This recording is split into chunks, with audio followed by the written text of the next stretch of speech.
नमस्कार साथियों, जल्दी से एक बार ऑडियो वीडियो चेक कर लो। आज ही जो भी साथीगण जुड़ चुके हैं एक बार ऑडियो वीडियो चेक कर लीजिए।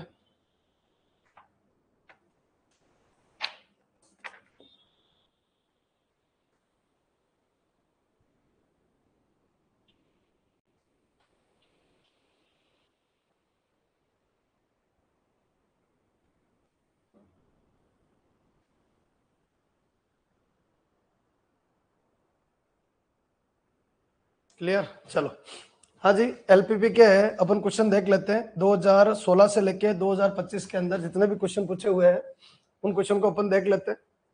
अब इसमें कुछ थ्योरम है, वो थ्योरम आपको तैयार करनी है, ठीक है। साथ साथ में मैंने लगा दी है उन क्वेश्चन के रिलेटेड, और वो बार बार छपी है थ्योरम, तो वो आपको कम से कम तैयार करनी है। और जो न्यूमेरिकल है उनको तो अपन देख ही लेंगे, कोई दिक्कत है नहीं। हाँ जी, पहला नंबर क्वेश्चन देखिए आप। 2016 से स्टार्ट कर रहा हूं मैं। एक परिवहन समस्या या ट्रांसपोर्टेशन प्रॉब्लम, परिवहन समस्या या फिर क्या बच्चों, ट्रांसपोर्टेशन प्रॉब्लम। एक परिवहन समस्या, यदि सभी सी I J greater than equivalent 0 हो तो एक्स आई जे एक इष्टतम हल होगा, जहां पर भाई कौन सा ऑप्शन फॉर्मेट आएगा। ये सीधा थ्योरम से उठा हुआ क्वेश्चन है। In an assignment problem, if all C I J greater than equivalent 0 then X I J equivalent X I J will be an optimal solution where. Optimal solution कब मिलेगा, ये फॉर्मेट इसमें कहना चाह रहा है। हाँ जी, ये सीधा थ्योरम से उठा हुआ क्वेश्चन, ये साथ में लगा दिया। पीडीएफ आप लोग देख लेना एक बार, पूरा फॉर्मेट समझ में आ जाए। क्या कह रहा है, all C I J greater than equivalent 0 and there exist a solution X I J बराबर X I J such that I sigma C I J X I J equivalent क्या बनेगा, 0, equivalent 0। Then this solution is an optimal solution और minimize of Z. ध्यान रखना, minimise of Z इसके लिए काम करता है। तो देख लीजिए, इस तरह कोई ऑप्शन आ रहा है क्या, आई जे सी I J X I J बराबर 0। कौन सा ऑप्शन है बच्चों, ऑप्शन नंबर आपका 4। कौन सा ऑप्शन है, ऑप्शन नंबर 4।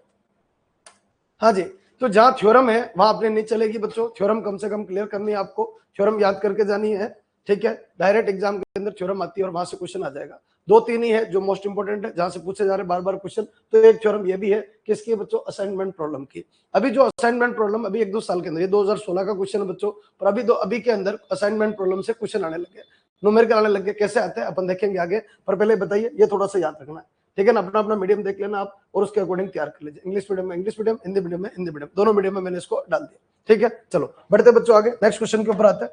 इस क्वेश्चन को देखिए क्या कह रहा है, निम्न रेखिक प्रोग्राम समस्या को सिंप्लेक्स कलन विधि द्वारा हल करने के लिए कितने कृत्रिम चर सम्मिलित करने पड़ेंगे।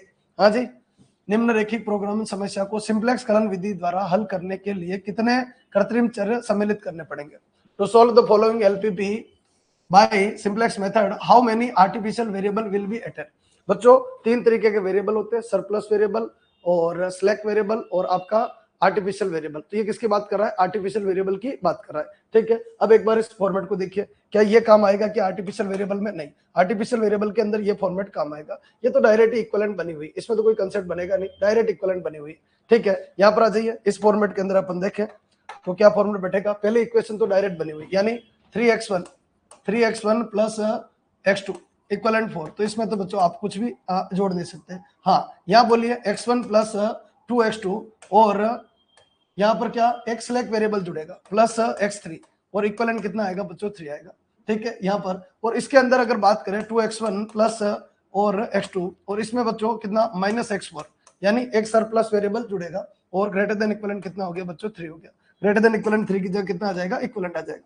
हाँ जी, यहाँ पर क्या बन जाएगा, इक्वलेंट, ठीक है ना, इक्वलेंट बन जाएगा और ये तो खत्म हो गया। अब बच्चों यहाँ से अगर अपन टेबल बनाते हैं तो टेबल किस तरीके से बनेगी, तो यहाँ ध्यान से अगर देखें तो 3 1 और x3 और x4, तो ये 0 0। हाँ जी, फिर अगर x1 देखें तो 1 है, x2 बच्चों 2 है और x3 बच्चों 1 है और ये आपका कितना है x4 अगर देखें तो इसमें 0 आएगा। इसमें अगर देखें x1 का कोफिशिएंट 2 है, ये 1 है, ये आपका 0 है और ये आपका कितना है -1, ठीक है। अगर अपन ध्यान से देखें, बेसिक सॉल्यूशन अगर बनाना चाहे बच्चों, बेसिक अगर सॉल्यूशन बनाना चाहे, क्या बोला यहाँ पर कि सिंप्लेक्स मेथड से अगर सोल्व करेंगे तो एक चीज का ध्यान रखना, 0 1 0 तो अपनी जगह पर स्थिर रहेगा बच्चों। अब अपन को 2 चीजें और जोड़नी, 0 1 0 इसके साथ में एक चीज और जोड़नी, क्या कि 1 0 0 और आए और एक क्या है बच्चों, 0 1 0 आए।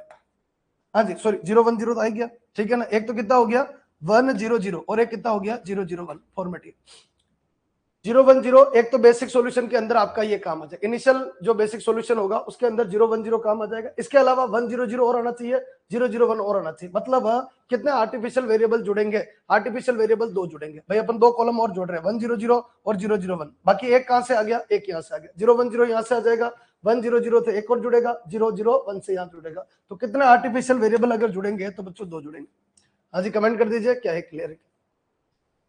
हाँ जी, आपको एक यूनिट मैट्रिक्स बनानी है, ध्यान रखना, एक यूनिट मैट्रिक्स बनानी है, ठीक है। उसके लिए क्या 010 पहले से था, 100 और 001 एक और शामिल करना है। तो 2 आर्टिफिशियल वेरिएबल जुड़ जाएंगे, एक यहां से जुड़ेगा, एक यहां से जुड़ेगा। इसको बोलते हैं आर्टिफिशियल वेरिएबल अपनी तरफ से लगाना।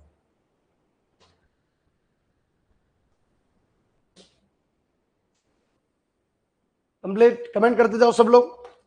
नेक्स्ट क्वेश्चन देखिए, ये क्या कह रहा है बच्चों। आज इस क्वेश्चन को पढ़िए, अपने अपने मीडियम के अकॉर्डिंग देखते जाइए। क्या फॉर्मेट बच्चों, रैखिक प्रोग्रामन समस्या में यदि सुसंगत हलों का समुच्चय रिक्त समुच्चय हो तो समस्या का हल होगा। आज in a linear programming problem if the set of the feasible solution is null set then the problem has. अच्छा, ये क्या कह रहा है, ये कह रहा है कि एफएस बनेगा। एफएस यानी क्या बन जाएगा, फिजिबल सॉल्यूशन। जो फिजिबल सॉल्यूशन का जो सेट है वो अगर खाली आए, फिजिबल सॉल्यूशन का सेट क्या है, खाली आए, तो फिर आगे क्या बनेगा। तो पहली बात, जब फिजिबल सॉल्यूशन ही खाली बच्चों तो ऑप्टिमल सॉल्यूशन कहां से बनेगा। इनफाइनाइट मेनी सॉल्यूशन का भी कोई चांस है ही नहीं, अनबाउंडेड का भी कोई चांस नहीं है। फिजिबल सॉल्यूशन के अंदर अनबाउंडेड भी होता है तो भी फिजिबल सॉल्यूशन में तो पॉइंट आ ही जाते हैं।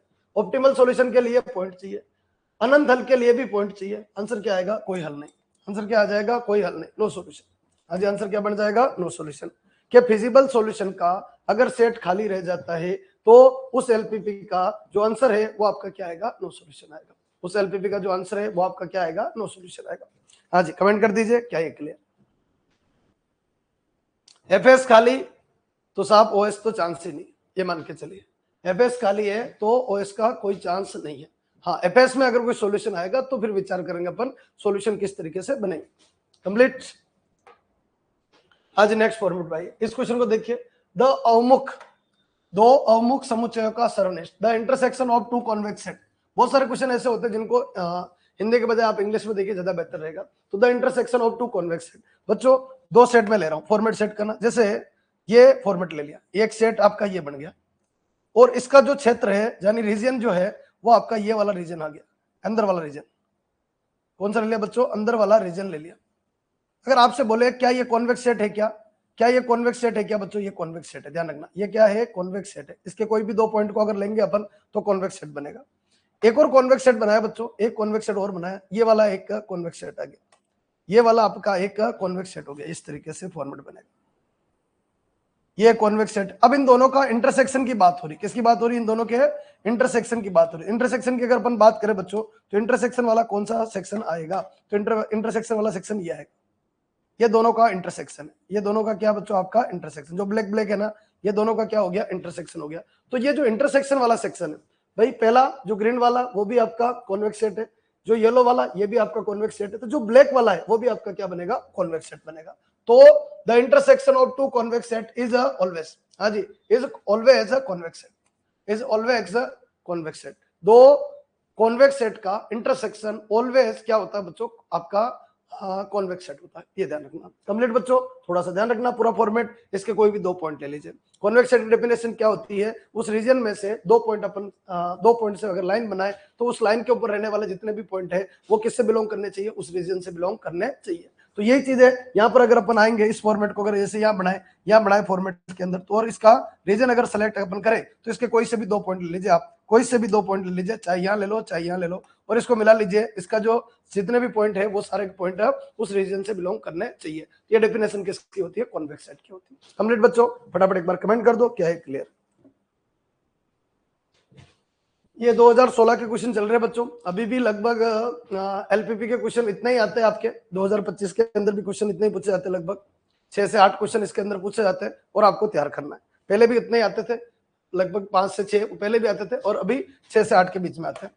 हाँ जी, यहाँ पर आ जाइए। ये 2016 क्वेश्चन क्या करा, रैखिक प्रोग्रामन समस्या में, हाँ जी, रैखिक प्रोग्रामन समस्या में ये जेड दे रखा है और x plus y less than equal 6, 2x plus 3y greater than equal 3, x greater than equal 3, y greater than equal 3। ठीक है, ये फॉर्मेट बन गया।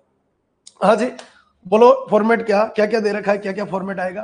तो x plus y less than equivalent 6, y 0 बच्चों x 6 आएगा, x कितना आएगा 6, y 0 तो x कितना आ जाएगा 6, और x अगर 0 पुट करें तो y कितना आएगा 6 आएगा। ठीक, ये पॉइंट बन गया, और इन दोनों पॉइंट को मिलाए तो एक लाइन बनेगी, लाइन का नाम क्या बनेगा, x plus y less than equivalent 6। चलिए दूसरा आइए, अगर y 0 तो x बनेगा 3/2, 3/2, 3/2 यानी बच्चों ये 1 है और ये आपका डेड हो गया। ठीक है, फिर आगे बढ़ाइए, x अगर 0 तो y कितना आएगा 1 आएगा, y 1 आएगा, थोड़ा सा नीचे आएगा, और दोनों पॉइंट को मिलाए तो ये। हाँ, आगे जाके लाइन मिल जाएगी, अपने काम की नहीं बच्चों, अपने इतना सा ध्यान रखना। इस लाइन का नामकरण क्या हो गया, इस लाइन का नामकरण अगर देखें तो इस लाइन का नामकरण ये रहा, और इस लाइन का नामकरण देखें तो क्या है 2x plus 3y, 2x plus 3y, और कितना greater than equivalent 3, greater than equivalent 3 आ जाएगा। चलिए x ग्रेटर देन इक्वलेंट 3, चलो x x x बोलो 3 है बच्चों, 3 है, ये कितना डेड है, डेड, और ये तो ये इस जगह पे आ जाएगा बच्चों x इक्वलेंट 0 ये होता है बच्चों, और ये x इक्वलेंट कितना आएगा बच्चों 3 आएगा। इस लाइन का नाम कितना हो गया x greater than equivalent 3, x greater than equivalent 3, ध्यान रखना x ग्रेटर देन इक्वलेंट 3। चलिए आगे बढ़ाते हैं, y ग्रेटर देन इक्वलेंट 3 की बात करें, अगर बच्चों इस पॉइंट की अगर अपन बात करें तो अगर मैं y ग्रेटर देन इक्वलेंट 3 यहां बनाता हूं, y ग्रेटर देन इक्वलेंट 3 में यहां इस जगह पे बनाता हूं, y ग्रेटर देन इक्वलेंट क्या बनाता हूं 3 बनाता हूं बच्चों, सेट करना है इसको, y ग्रेटर देन इक्वलेंट 3 बनाए तो इस पॉइंट का नाम होगा 3 3, क्या नाम होगा 3 3। तो क्या ये 3 3 इस पे रहेगा क्या, बिल्कुल रहेगा, 3 प्लस 3 कितना हो गया बच्चों 6। ठीक है, तो ये वापस कहां मिलेगा बच्चों, यहां मिलेगा। अब देखिए अपन रीजन निकालते, सबसे पहले बताइए x plus y less than equivalent 6, तो x plus y less than equivalent 6 ने क्या बोला, और तो कुछ है नहीं अपने पास, x plus y less than equivalent 6, तो ये बच्चों ये रहा, इसके अंदर ये अपना ओरिजिन है बच्चों 0 0, इस 0 0 को यहां ट्राई करो, 0 प्लस 0 0, 0 लेस देन इक्वलेंट 6, क्या 0 6 से छोटा होता है क्या, यस बच्चों, आंसर क्या आएगा दिमाग में, यस आएगा, और यस आएगा मतलब ओरिजिन को शामिल करना, मतलब इस x plus y less than equivalent 6 से नीचे वाला एरिया को क्या करना है शामिल, नीचे वाला एरिया को शामिल करेगा तो ये वाला क्षेत्र नहीं आएगा, ध्यान रखना, ये वाला क्षेत्र नहीं आएगा, ये वाला क्षेत्र नहीं आएगा, और ये वाला क्षेत्र भी नहीं आएगा, ये वाला क्षेत्र भी नहीं आएगा, कौन सा नहीं आएगा, ये नहीं आएगा, ये नहीं आएगा, और ये नहीं आएगा, इस लाइन के नीचे वाला क्षेत्र कौन सा आएगा बच्चों, लाइन के नीचे वाला क्षेत्र आएगा, ऊपर वाला क्षेत्र नहीं आएगा। ठीक, अब बढ़ते आगे, ये आ जाइए 2x plus 3y greater than equivalent 3, तो इसने क्या बोला, अगर इसमें अपन ये 0 0 ट्राई करें तो 0 प्लस 0 0 ग्रेटर देन इक्वलेंट 3, बच्चों गलत है, ये फॉल्स है, मतलब ओरिजिन को शामिल नहीं करना, ओरिजिन को शामिल नहीं करना मतलब ये वाला क्षेत्र नहीं आएगा, ये वाला क्षेत्र नहीं आएगा, इसके ऊपर आएगा। अभी आपको कोई बोले कि अभी एरिया किसके बीच में, इन दोनों के बीच में, ध्यान रखना इन दोनों के बीच में, पर जब ये आया, ये वाली लाइन आई कौन सी, x ग्रेटर देन इक्वलेंट 3 है, इसने क्या बोला, इसने बोला इधर वाला क्षेत्र नहीं लेना है, इधर वाला क्षेत्र नहीं लेना है, ले लेना मतलब ये नहीं लेना है, इस वाले इधर की तरफ जाना है। अच्छा, इस लाइन ने क्या बोला, इस लाइन ने बोला नीचे वाला क्षेत्र लेना है, कौन सा, नीचे वाला क्षेत्र लेना है, नीचे वाला क्षेत्र लेना है मतलब ये जो आ रहा था वो भी खत्म, और इस लाइन ने क्या बोला, ऊपर वाला क्षेत्र लेना है, ध्यान रखना, इस लाइन ने क्या बोला, इधर वाला क्षेत्र नहीं लेना, इधर वाला क्षेत्र, सॉरी इधर वाला क्षेत्र, तो ये भी खत्म हो गया, ध्यान रखना ये भी खत्म हो गया। कुल मिला के इसमें क्षेत्र में क्या है, वापस देखना यहाँ पर, यहाँ तक मेरे हिसाब से सबके पहले क्लियर था, यहाँ तक क्लियर था, अब यहाँ आइए, इस लाइन ने क्या बोला, इस लाइन ने बोला इधर वाला जो क्षेत्र है नहीं लेना, नहीं लेना मतलब ये भी खत्म और ये भी खत्म, ध्यान रखना, और इस वाली लाइन ने बोला क्या कि नीचे वाला क्षेत्र नहीं लेना है, नीचे वाला क्षेत्र मतलब ऊपर वाला क्षेत्र लेना। तो यहां पर अगर ध्यान से अगर अपन देखें ना तो सिर्फ एक पॉइंट आया बच्चों, हाँ जी सिर्फ एक पॉइंट आया, ये वाला पॉइंट, ये वाला पॉइंट आया, ये वाला पॉइंट ही आया, सब बाकी सब खत्म। देखो आप ये पॉइंट इसको भी सेटिस्फाई कर रहा है, ये पॉइंट जो है आपका इस लाइन को भी सेटिस्फाई कर रहा है, ये पॉइंट आपका इस लाइन को भी सेटिस्फाई कर रहा है, और इसने बोला ऊपर की तरफ तो ये पॉइंट आया, तो सिर्फ एक पॉइंट आया 3 3, सिर्फ एक पॉइंट आया क्या बच्चों 3 3 पॉइंट आया, ध्यान रखना सिर्फ एक पॉइंट आया 3 3। अब बच्चों ऑप्शन क्या कह रहा है, पहला ऑप्शन सदैव न्यूनतम होगा, हम कैसे बता दें गुरुजी, हम कैसे बता दें सदैव न्यूनतम होगा, सदैव अधिकतम होगा हम नहीं बता सकते, न्यूनतम या अधिकतम होगा, ये बात सही है बच्चों। बोलो ये एक पॉइंट आया, सिर्फ एक पॉइंट आया, एक पॉइंट के ऊपर हो सकता है मैक्सिमम भी आ सकता है, हो सकता है क्या आ सकता है मिनिमम भी आ सकता है। तो जब इस जेड को, जब इस 3 को, कौन से पॉइंट आए बच्चों 3 3 3 3 पॉइंट आया, इस 3 3 को जब अपन लगाए तो 5 × 3 15 हो गया, 7 × 3 21 हो गया, 21 और 15 41 हो गया बच्चों, हाँ सॉरी 36 हो गया, कितना हो जाएगा ये 36 हो जाएगा। ठीक है, पर बात ये 36 तो हो जाएगा, पर ये 36 मैक्सिमम है या मिनिमम है, कैसे डिसाइड कर सकते हैं, नहीं डिसाइड कर सकते, इसलिए इसका आंसर कौन सा आएगा, न्यूनतम भी हो सकता है या फिर क्या हो सकता है बच्चों अधिकतम भी हो सकता है। क्या क्लियर है क्या, सिर्फ एक पॉइंट आया, क्वेश्चन अच्छा है बच्चों, क्वेश्चन अच्छा है, अभी तक अपन ने क्वेश्चन किए उनमें सबसे अच्छा क्वेश्चन ये बोल सकते हो आप कि क्या फॉर्मेट है, किस तरीके से चलेगा, कमेंट कर दो क्या ये क्लियर है क्या। सबसे बड़ी बात तो ये क्या पॉइंट सेलेक्ट कर पा रहे हो क्या आप, जो वो एक पॉइंट आया उस पॉइंट एक पॉइंट के ऊपर काम कर पा रहे हो क्या, अगर उस एक पॉइंट पे काम करोगे तो ही समझ में आएगा, बाकी कहानी आगे नहीं पड़ेगी। चलिए आइए बच्चों, ये 2018 में क्वेश्चन पूछा गया, basic feasible solution of LPP is called degenerate BFS. याद कीजिए कल ये क्वेश्चन था, सीधा थ्योरम का कंसेप्ट है ये। इसका आंसर आएगा एटलीस्ट वन। क्या जाएगा? At least one basic variable is zero.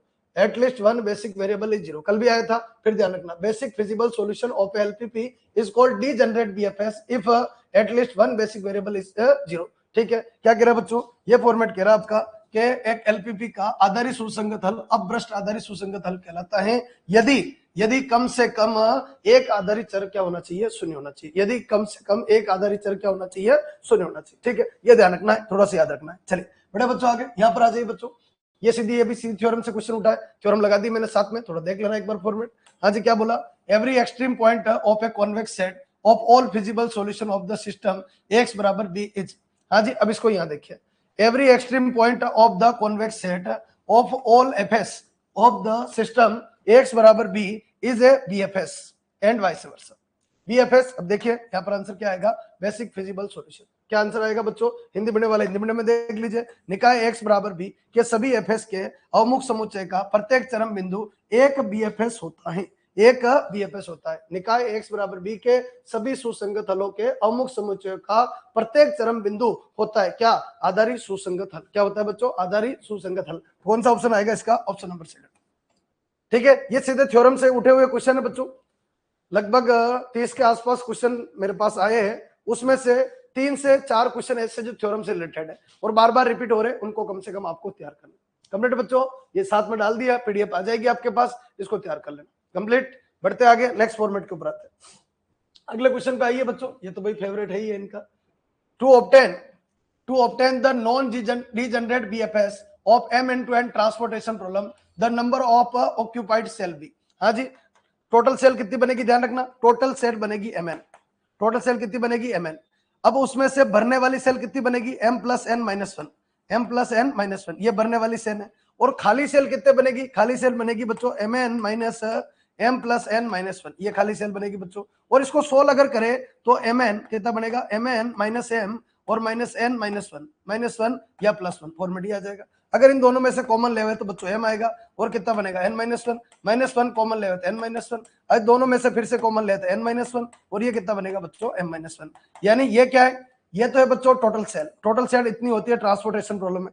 ये वो सेल है जो भरी हुई सेल है, और ये वो सेल है जो बच्चों खाली सेल। कौन सी सेल है आपकी? खाली सेल है, ध्यान रखना। तो यहां पर क्या पूछा? To obtain the non degenerate BFS of n m n to n transportation problem the number of occupied cell. Number of occupied cell कितनी होगी बच्चों?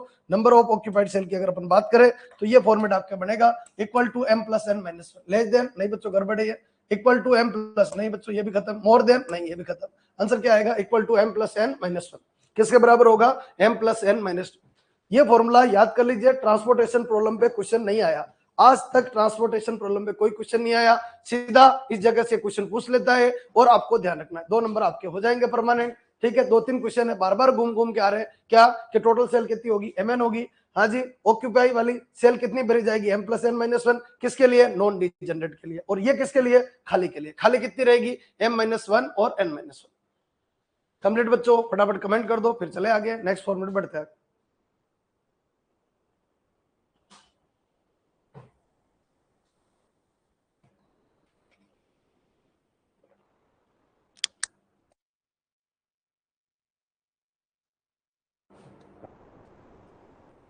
कुछ क्वेश्चन ऐसे होते हैं जिनको याद करने ही होते बच्चों, याद कर लीजिए, ज्यादा बेहतर रहेगा। हाँ जी, इस क्वेश्चन के ऊपर आइए, 2018 के अंदर पूछा हुआ क्वेश्चन है। जेड बराबर कितना दे रखा है? -0.1 x1 प्लस 0.5 x2। ठीक है, इक्वेशन कितनी दे रखी है? 2 दे रखी। कुछ नहीं करना है, ग्राफ बना लीजिए, बिना ग्राफ के आगे बढ़ेगा नहीं। ये आपका x1 एक्सेस, ये आपका x2 एक्सेस, x1 एक्सेस और ये आपका x2 एक्सेस। x2 अगर 0 पुट करें तो x1 आएगा 40। x1 कितना आएगा बच्चों? 40। ठीक है, x1 अगर 0 पुट करें तो x2 जो आएगा वो कितना आएगा? 16। बहुत छोटा आएगा बच्चों, ये वाला फॉर्मेट आ जाएगा। इन दोनों पॉइंट को मिलाए तो एक लाइन बन जाएगी। लाइन का नाम कितना हो गया बच्चों? 2x1 प्लस 5x2, और लेस देन इक्विवेलेंट कितना हो गया बच्चों? 80। फॉर्मेट ये। अच्छा, x2 अगर 0 करें तो x1 आएगा 20, 40 का आधा, ये 20 आ जाएगा बच्चों। और x1 अगर 0 पुट करें तो x2 कितना आएगा? 20, थोड़ा सा ज्यादा। हाँ जी, कितना फॉर्मेट आ जाएगा? थोड़ा सा ज्यादा। इस जगह पर जाएगा, मतलब इस पॉइंट को अगर मिलाए बच्चों तो वही लाइन बनेगी।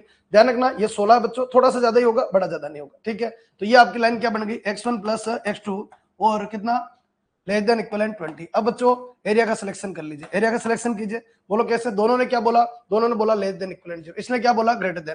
ध्यान रखना ये क्षेत्र नहीं आएंगे, किसकी वजह से, x1 greater than equivalent, sorry x1 x2 greater than equivalent 0, x1 x2 greater than equivalent 0 के लिए ये वाले सारे क्षेत्र खत्म। अब बताओ इस लाइन के, इस लाइन को देखिए, ये लाइन ये 0 0 ट्राई करें, 0 लेस देन इक्वलेंट, सही है गलत है, सही है, सही मतलब नीचे वाला आएगा, नीचे वाला आएगा तो ये नहीं आएगा और ये नहीं आएगा। ध्यान रखना ये वाला सेक्शन नहीं आएगा और ये वाला सेक्शन नहीं आएगा। अब आ जाइए इस फॉर्मेट पे, इसमें 0 प्लस 0 0 लेस देन इक्वलेंट 20 आएगा, क्या ये वाला क्षेत्र आएगा, क्या ये वाला क्षेत्र नहीं आएगा, इसके नीचे वाला है और इसके नीचे वाला ये आएगा। अब पॉइंट कौन कौन से बने, तो पॉइंट बना बच्चों एक तो ये बन गया, इसका नाम बच्चों 0 0, हाँ जी इसका नाम कितना है 0 0, एक पॉइंट तो ये हो गया।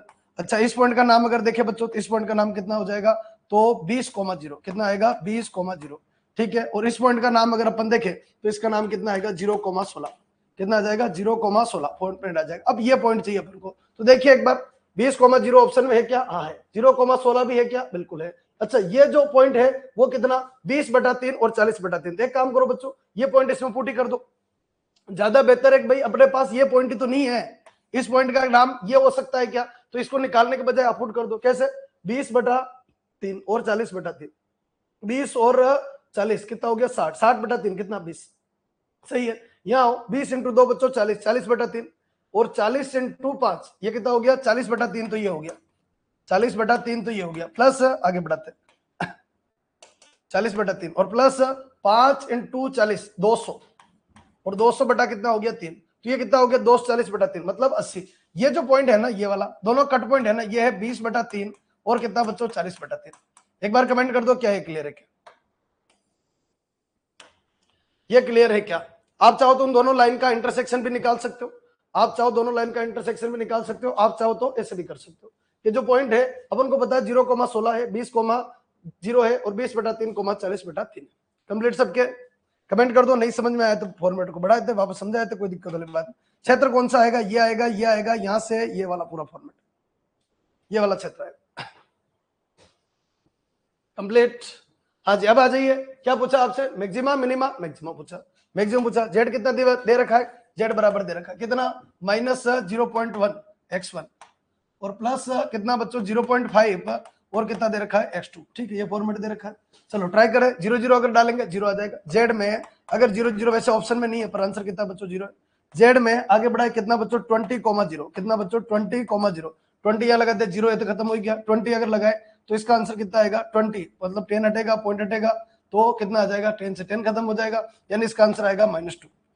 20,0 पे आंसर कितना आएगा -2, 20,0 पे आंसर कितना आ जाएगा -2। अब आ जाइए 0,16, 0,16 की अगर अपन बात करें 0,16 है तो 0 हो जाएगा, 6 16 5 80, यानी ये 8 हो जाएगा बच्चों, कितना हो जाएगा 8। तो अभी तक आंसर देखे तो इसकी तरफ मूव करा, पर 20/3 को और ट्राई करें, 40/3 को और ट्राई करें, कौन सा एक ऑप्शन और है जेड में कितना 20/3 बच्चों और 40/3 फॉर्मेट ये आ जाएगा। चलिए मल्टीप्लाई कर लीजिए, यहाँ से बोलिए 20 तो ये तो कितना हो जाएगा 2/3 बच्चों, 2/3 आ जाएगा। और इधर से बच्चों 4 × 5 20 यानी ये कितना हो जाएगा आपका, देखिए ये इसको ऐसे लिख दो एक बार, -1/10 और प्लस -1/10 x1, हाँ जी ताकि बड़े तरीके से क्लियर, -1/10 x1 और प्लस बच्चों 5/10 और कितना आएगा x2 आएगा, ठीक है। अब जैसे अपन को वैल्यू लगानी कितनी 20/3 और 40/3, 20/3 की वैल्यू अगर अपन लगाए, 20/3 की अगर अपन वैल्यू लगाए तो कितना -1/10, तो ये हो गया और ये हो गया 20/3, तो यहाँ से इससे खत्म और प्लस बच्चों 5/10 और इंटू x2, x2 कितना हो गया बच्चों 40/3, 40/3 ये आ जाएगा, तो 10 से 10 खत्म बच्चों। यहाँ देखिए टोटल कितना आया -2/3 ये आ गया बच्चों और प्लस 5 4 कितना 20, 20/3 आ गया बच्चों, ये कितना आएगा 18/3 आएगा और 18/3 मतलब क्या आएगा बच्चों 6 आएगा, 6 आएगा। तो 6 बढ़ाए या 8 बढ़ाए, तो 8 बढ़ाए, तो इसका आंसर क्या आ जाएगा 0,16। कमेंट कर दो क्या है क्लियर है, आंसर चेक करते जाना पूरा फॉर्मेट के अंदर, क्वेश्चन नंबर डाल रखे पेपर के अंदर, जो क्वेश्चन नंबर आए हुए उनको डाल रखे ताकि आप वहां से देख सको क्या आंसर आया, किस तरीके से बना, किस पेपर में आया, सब कुछ लिखा हुआ है, सारी फैसिलिटी है। अब आप यूटिलाइज करना आपका काम। ठीक है। पेपर टेलीग्राम पे ऊपर पड़े हुए, सीरियल वाइज पेपर और पड़े हुए, 16 से लेके 2025 तक सारे पेपर सीरियल वाइज और पड़े हुए, वहां पर भी देख सकते हो आप, वहां पर भी आप आराम से देखो, फॉर्मेट बन जाएगा। चले आगे।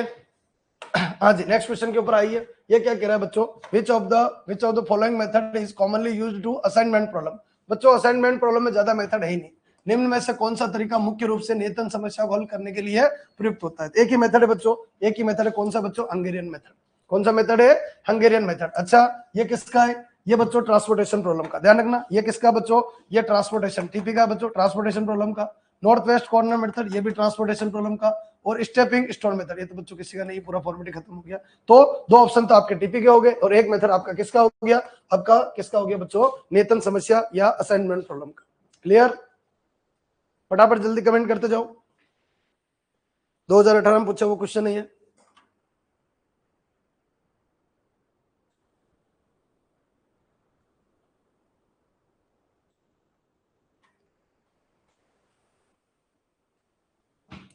हाँ जी, बढ़िया। आ गया नेक्स्ट क्वेश्चन देखिए, ये फिर थ्योरम वाला क्वेश्चन आ गया। इस तरीके से रोज रेगुलर ये क्वेश्चन उठ रहे हैं क्या, इफ x बराबर b, x greater than equivalent 0 के सभी सुसंगत हलों के लिए अवमुख समुच्चय एक अवमुख बहुभुज है, तब चरम बिंदु एक चरम हल होता है। रिक्त स्थान के लिए निम्न विकल्पों में से एक उचित विकल्प चुनिए। हाँ जी, क्या कह रहा है, if the convex set of all feasible solution of x बराबर b, x greater than equivalent 0 के लिए convex polyhedron then extreme point given an external solution, fill the blank among the correctly among the following। ठीक है, ये theorem है, सीधा format देख लीजिए।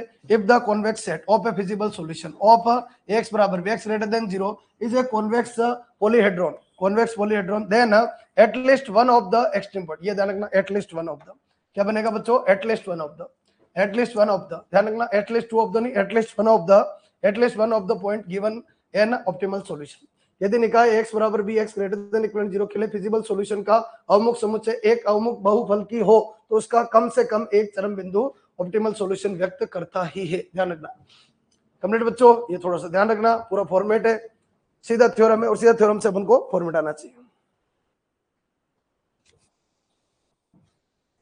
3-4 थ्योरम है, मुश्किल से इनको याद करना। इसके अंदर ग्रुप थ्योरी जितनी नहीं है, पूरा फॉर्मेट सेट होना चाहिए। यहाँ आ जाइए बच्चों, किसका 2018 संस्कृत विभाग क्वेश्चन है, किसका बच्चों, एलपीपी प्रारंभिक सिंप्लेक्स टेबल दे रखी, ठीक है, ये फॉर्मेट दे रखा। अब देखिए यहाँ पर क्या है, सीबीबी, एक्सबी, सीजे। अब जिन्होंने पढ़ रखा उनके क्लियर होना चाहिए, जिन्होंने पढ़ रखा उनके क्लियर होना चाहिए। पहला फॉर्मेट क्या है, the departing vector is A5, the departing vector is A5।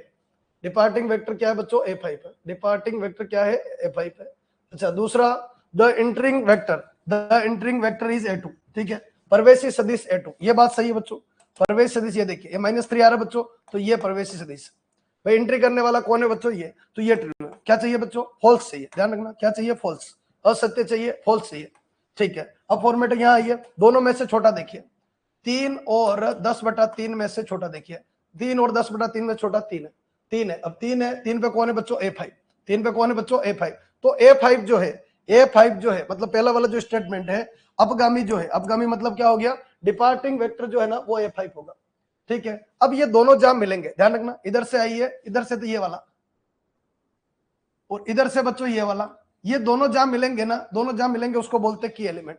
तो देखिए, मुख्य अवयव 8 है, ये गलत है बच्चों, ये आपका गलत है। दोनों जहां मिलते हैं ना, कौन सा, डिपार्चर और एंट्री, दोनों जहां मिलते हैं उसको बोलते हैं की एलिमेंट, उसको क्या बोलते हैं, की एलिमेंट। तो ये जो 4 है ना वो की एलिमेंट, मुख्य अवयव 8 है, बोलो ये गलत है।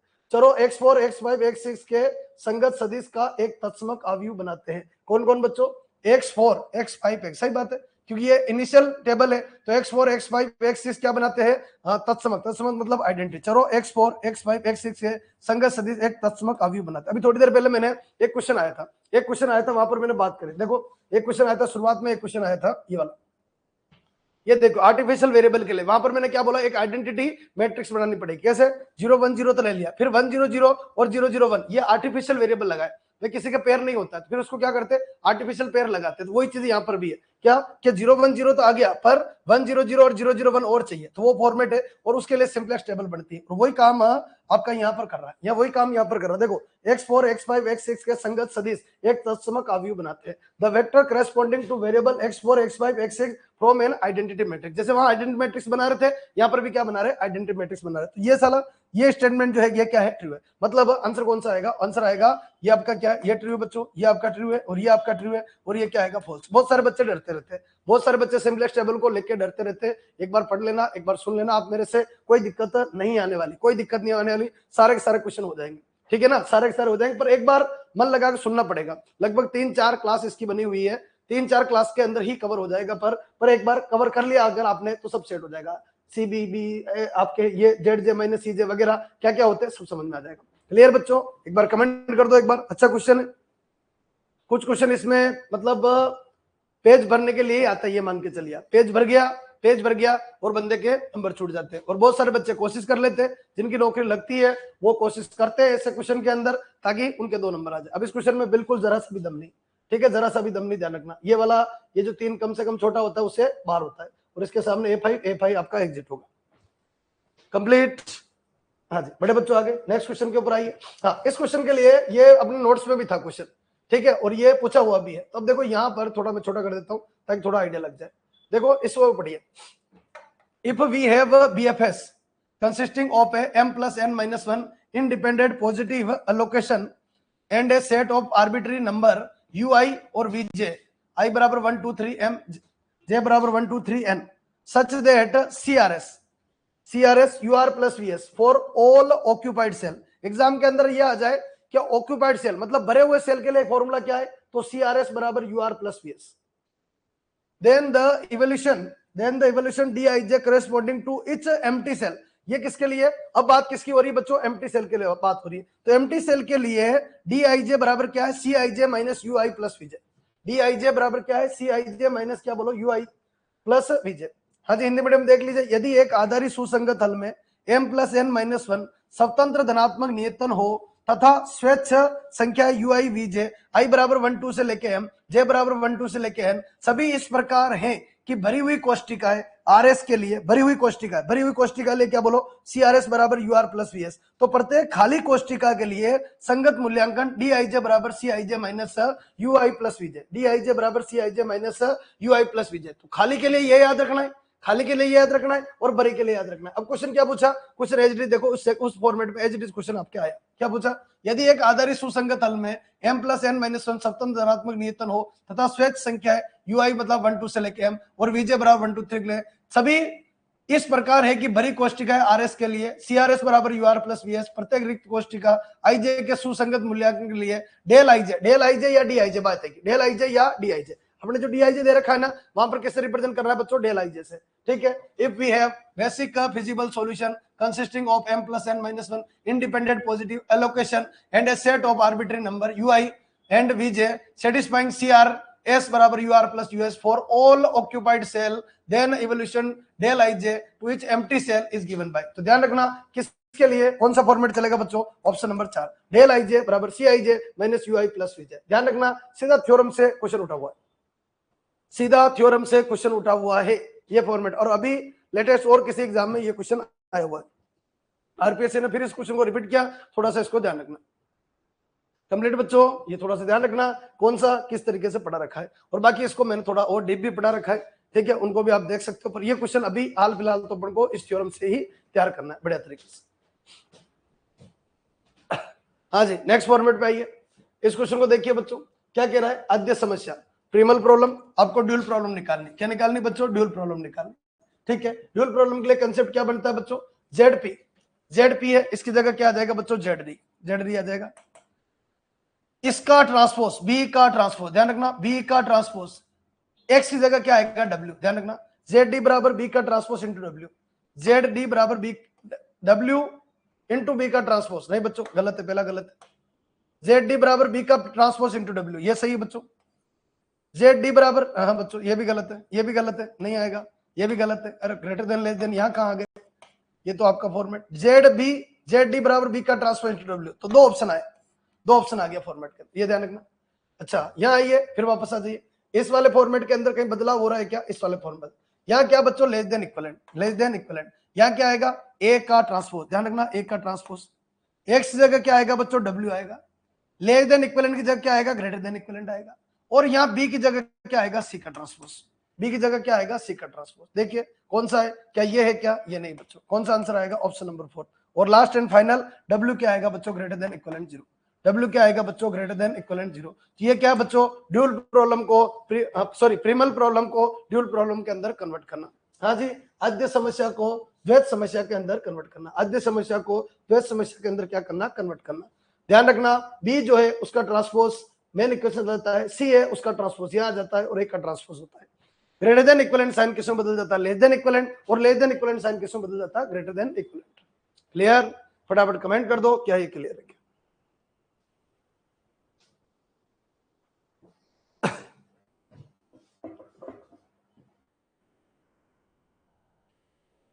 कंप्लीट। चलिए बड़े बच्चों आगे नेक्स्ट क्वेश्चन के बढ़ते आगे। नेक्स्ट क्वेश्चन में आइए, आरपीएस सेकंड ग्रेड 2022 का क्वेश्चन है बच्चों। Which of the following subset, which of the following subset R square is convex set? हाँ जी, आर स्क्वायर के निम्न उपसमुच्चयों के कौन सा अवमुख है? ठीक है, एक एक फॉर्मूला बना लो। पहला बताइए, पहला बताइए, यहाँ पर आते हैं। पहला नंबर अवमुख बताना है तो y बराबर एक्स स्क्वायर। पहले बताइए y बराबर x square, option number first. तो एक्स स्क्वायर बराबर y का ग्राफ बनाना आता है क्या? बिल्कुल आता है। एक्स स्क्वायर बराबर y का ग्राफ ये होगा। अच्छा, इसमें एक पॉइंट लेते हैं, क्या नाम बच्चों? 0 1। क्या पॉइंट लेते हैं? 0 1, 0 1। तो 0 ग्रेटर देन इक्विवेलेंट 1। क्या ये सही है गलत है? ये गलत है बच्चों, ये गलत, ये सही थोड़ी है, सही नहीं है। मतलब 0 1 को शामिल नहीं करना, और शामिल नहीं करने का मतलब क्या हो गया? क्षेत्र कौन सा होगा? बाहर वाला। ध्यान रखना, क्षेत्र कौन सा होगा? बाहर वाला, इसके बाहर बाहर वाला। क्षेत्र कौन सा होगा? इसके बाहर बाहर वाला। इधर भी क्षेत्र कौन सा होगा? बाहर वाला। क्षेत्र आपका कौन सा होगा? बाहर, अंदर वाला नहीं, कौन सा होगा? बाहर वाला। अब बाहर वाले क्षेत्र में से अगर अपन कोई भी दो पॉइंट ले, जैसे एक पॉइंट यहाँ ले लिया, एक पॉइंट मैंने यहाँ ले लिया, और इन दोनों पॉइंट को अगर मैं मिलाता हूँ, इन दोनों पॉइंट को अगर मैं मिलाता हूँ, तो जो लाइन सेगमेंट बनेगा उसका जो है वो रीजन से बिलोंग करता है क्या? नहीं। और नहीं करता है तो क्या नहीं है? यह आपका क्या नहीं है? एक कॉन्वेक्स सेट नहीं है। ध्यान रखना, क्या नहीं है? एक कॉन्वेक्स सेट नहीं, ध्यान रखना। ठीक है, दूसरा आइए, ये क्या कहना चाह रहा है? एक्स का मोड लेस देन इक्विवेलेंट 5 और y का मोड ग्रेटर देन इक्विवेलेंट 10। ठीक है, चलिए एक्स का मोड का पहले बनाइए, ऑप्शन नंबर सेकंड पे आ जाइए, ऑप्शन नंबर सेकंड पे आ जाइए। एक्स का मोड लेस देन इक्विवेलेंट 5 का मतलब क्या है? कि ये कह रहा है कि एक्स की जो वैल्यू है ना वो किसके बीच में आनी चाहिए? X less than equivalent 5, x का मोड लेस देन इक्विवेलेंट 5। इसका मतलब क्या है कि एक्स का जो मान है ना वो 5 से छोटा और किससे बड़ा? -5 से बड़ा, -5 और 5। तो इसमें अगर देखें अपन, इस वाले बंडल को अगर अपन देखें तो इसने ये बोला, इस वाले बंडल को अगर अपन देखें तो क्या बनेगा? इस वाले बंडल को देते ये नहीं आएगा बच्चों, ये क्षेत्र नहीं आएगा, ये क्षेत्र नहीं आएगा, ये क्षेत्र नहीं आएगा, और ये क्षेत्र, मतलब इसके बीच में आएगा, क्षेत्र इसके बीच में आएगा। पर ये लाइन क्या है? ये लाइन क्या है बच्चों? नहीं, गड़बड़ कर दी अपन। देखो एक बार वापस बनाओ इसको, थोड़ा सा चेंज कर दिया। हाँ जी, देखना एक बार वापस देखना इसको, थोड़ा सा अपन ने पैटर्न बदल दिया। चलो इसको बैठा देते, यहाँ जी बोलो क्या? एक्स लेस देन 5 ये होगा, एक्स लेस देन इक्विवेलेंट 5 ये होगा, एक्स लेस देन इक्विवेलेंट 5 ये होगा बच्चों। और एक्स यहाँ पर बोलो क्या लिखेंगे? एक्स ग्रेटर देन इक्विवेलेंट, या फिर एक्स लेस देन इक्विवेलेंट, ऐसे बोल दे। एक्स किससे बड़ा आएगा? -5 से। एक्स किससे बड़ा आएगा? -5 से। एक्स के मोड का मतलब ये बनेगा, एक्स का लेस देन इक्विवेलेंट 5 बनेगा, और एक्स ग्रेटर देन इक्विवेलेंट क्या बनेगा? -5। यहाँ आते बोलो y ग्रेटर देन 10, इसका मतलब क्या होता है? y greater than equivalent 10, y का मोड ग्रेटर देन इक्विवेलेंट 10। इसका मतलब ये होता है कि y जो है, y के लिए ऐसे लिख दो, 10 से लेके इनफाइनाइट चलेगा बच्चों, और यूनियन ऑफ कहां से? -इनफाइनाइट से लेके -10 आएगा, -इनफाइनाइट से लेके कितना आएगा? -10 आएगा। तो पहले तो अपने y बराबर 10 और y बराबर -10 बढ़ा लो। ये हो गया बच्चों y बराबर कितना बच्चों? 10, y बराबर 10, यानी y ग्रेटर देन इक्विवेलेंट 10 की बात करें। और इधर बात करें बच्चों क्या? y और लेस देन इक्विवेलेंट कितना बच्चों? -10, मतलब -10 छोटा। अब देखो इसका अगर क्षेत्र अपन देखें बच्चों, क्षेत्र कौन सा आएगा? क्षेत्र अगर देखें तो कौन सा क्षेत्र आएगा? तो ये तो बंडल ये आएगा, ध्यान रखना, ये बंडल आएगा ऊपर की तरफ। और इधर की तरफ अगर देखें बच्चों तो ये वाला बंडल आएगा, ये वाला बंडल आएगा। और इन बंडल के अंदर से सिर्फ इतना नहीं आएगा, पूरा गलियारा आएगा, इससे ऊपर पूरा गलियारा, इससे नीचे पूरा गलियारा। तो इनके बीच में कोई भी दो पॉइंट ले लिया, जैसे ये पॉइंट ले लिया और ये पॉइंट ले लिया, इन दोनों पॉइंट को अगर अपन मिलाए तो इनका जो रीजन है, रीजन के अंदर कहाँ आ रहा है? यहां से लेके यहां तक का जो सेगमेंट है ना वो रीजन के अंदर नहीं आ रहा है। और रीजन के अंदर नहीं आ रहा मतलब ये भी क्या है? कॉन्वेक्स सेट है नहीं। आपसे क्या पूछा? कॉन्वेक्स सेट पूछा। अब देखो फर्स्ट वाले का गौर विरोधी ये रहा, देखो y greater than equivalent x square. Option number third पे आते, ये ऑप्शन नंबर कौन सा हो गया आपका, फर्स्ट हो गया बच्चों।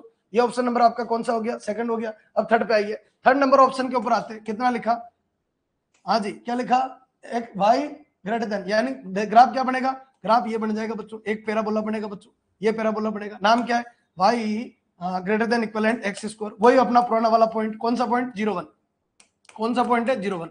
अब 0 1 यहां लगा है तो 1 ग्रेटर देन इक्विवेलेंट 0, क्या सही है गलत है, सही है बच्चों, 1 0 से बड़ा होता है और सही है। तो यहाँ का जो क्षेत्र आएगा वो कौन सा आएगा, इधर से पूरा फॉर्मेट अंदर अंदर वाला सेट, ये पूरा सेक्शन आपका चलेगा, ध्यान रखना ये पूरा सेक्शन आपका चलेगा, ठीक है। और इस क्षेत्र में से कोई से भी 2 पॉइंट ले लो आप, इस क्षेत्र में से कोई से भी 2 पॉइंट ले लो और उसको मिलाने वाली जो लाइन बनेगी ना, उसको मिलाने वाली जो आपकी क्या बनेगी, लाइन बनेगी, उस लाइन का जो जितने भी पॉइंट होंगे, असंख्य पॉइंट होंगे, वो सब के सब कहां से बिलोंग करेंगे आपके, वो सब के सब उस रीजन से क्या करने चाहिए, बिलोंग करने चाहिए। तो फॉर्मेट क्या, जैसे एक पॉइंट यहां ले लिया, एक पॉइंट यहां ले लिया, दोनों को मिलाएंगे तो इससे मिलने वाला जो सेगमेंट है, लाइन सेगमेंट है, या फिर जो टुकड़ा है लाइन का, वो टुकड़ा किससे बिलोंग करेगा, उस रीजन से। तो आंसर कौन सा आएगा बच्चों, ये तीसरा वाला, ये तीसरा वाला क्या है, ट्रू। चौथा वाला गलत क्यों हुआ कि x square plus y square equivalent 1, चौथा वाला क्यों गलत हो गया। तो अगर इसको अगर बनाए, ऑप्शन नंबर 4 को अगर अपन बनाए तो क्या बनेगा, ये एक्स एक्सिस अपना, ये वाई एक्सिस अपना, और ये आपका फॉर्मेट ये बन जाएगा।